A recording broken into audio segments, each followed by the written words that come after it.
जो लोग आते हैं देख के हंस रहे हैं, ये भाई हमारे पाकिस्तान की सकाफत है, हमारा शान है। लेकिन बात ये इसमें मेहनत बहुत ज़्यादा है। अभी ये जो काम जो है लोग देखते हैं ये ख़त्म होता जा रहा है। जैसे कि समझो 10,000 खटियाँ चलती थी हमारे इलाके में, उस इलाके में तकरीबन 30 से 35 खटियाँ चलती हैं, बाकी काम ख़त्म है।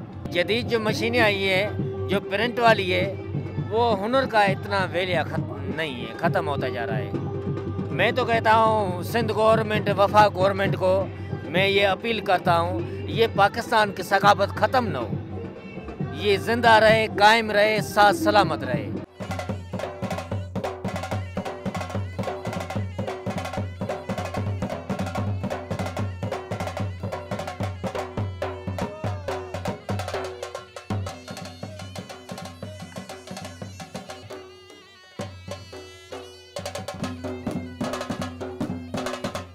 ये जो प्रोग्राम है हमारे लिए बहुत इम्पोर्टेंट है, क्योंकि उस बीइंग द स्टूडेंट हमें जो है एक पीसफुल मोमेंट इधर मिलता है और मल्टी कल्चर हमें देखने को मिलता है। गिलगित बल्तिस्तान के अलावा और भी कल्चर यहाँ पर, और भी कल्चर के लोग यहाँ रिप्रेजेंटेटिव है यहाँ पे, उनको देख के हमें इनसे भी हम कुछ चीज़ें यूटिलाइज़ करते और पीसफुल मोमेंट हम यहाँ पे इंजॉय करते हैं।